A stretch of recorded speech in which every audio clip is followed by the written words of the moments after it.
인공지능의 확산과 함께 인공지능 학습에 사용된 저작물의 저작권자들이 인공지능 기업을 상대로 미국 연방법원에 잇따라 저작권 침해 소송을 제기하고, 인공지능 기업들은 자신들이 저작권자의 허락 없이 그의 저작물로 AI를 학습시킨 것은 특정 상황에서 저작권으로 보호되는 저작물의 무단 사용을 허용하는 공정이용에 해당한다고 맞서고 있습니다.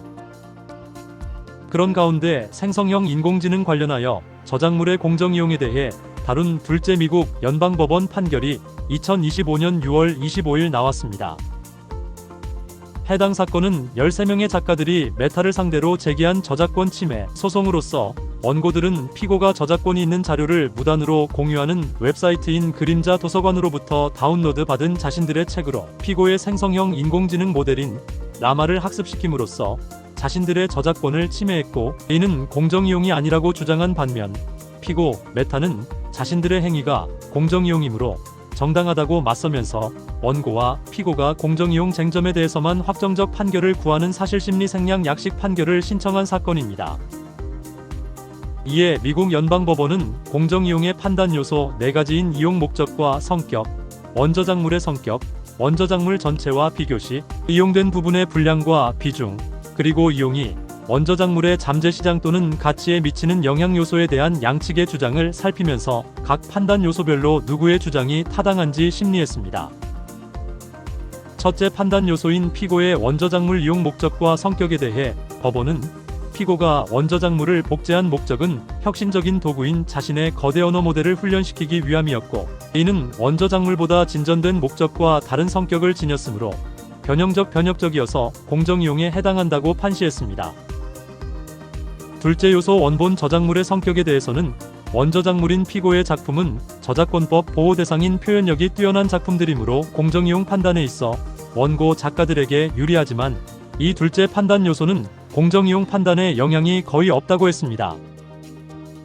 셋째 요소 원저작물 전체와 비교시, 이용된 부분의 분량과 비중에 대해서는 피고가 원고들의 책 전부를 자신들의 거대 언어 모델 학습에 이용한 것은 거대 언어 모델의 학습을 더 효과적으로 하기 위해 합리적이었으므로 공정이용의 셋째 판단 요소에서 피고의 손을 들어주었습니다.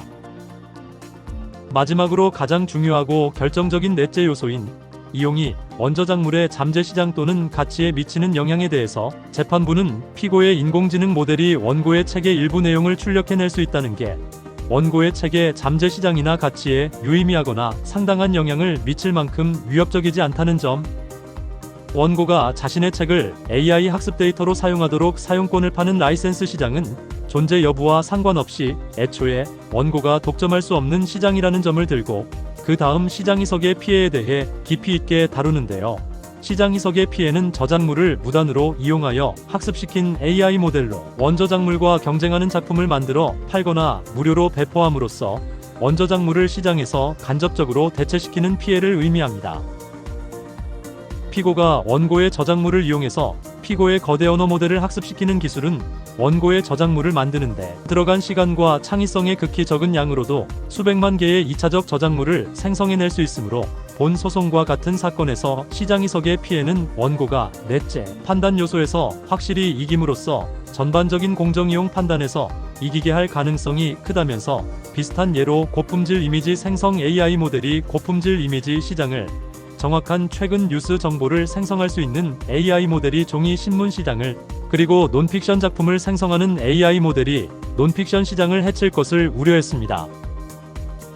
그러나 본 소송에서 원고는 이런 시장 희석의 피해를 언급하지도 않았을 뿐더러 시장 희석으로 인한 피해에 대한 증거를 전혀 제시하지 않았기에, 공정이용을 판단하는 결정적인 판단 요소인 넷째 요소에서 재판부는 피고 메타의 손을 들어줄 수밖에 없었고, 그 결과 피고 메타는 공정이용 여부를 판결하는 본 소송에서 승리했습니다.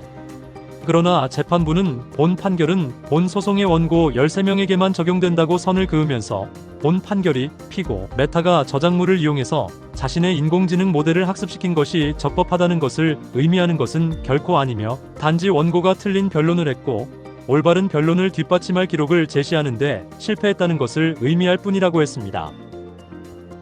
본 판결은 생성형 인공지능 관련 공정이용 쟁점에서 저작권자가 입증해야 하는 핵심 요점이 무엇인지 변론 방향을 제시해준 판결로서, 향후 생성형 인공지능 관련 저작권 소송에서 중요한 참고가 될 것입니다.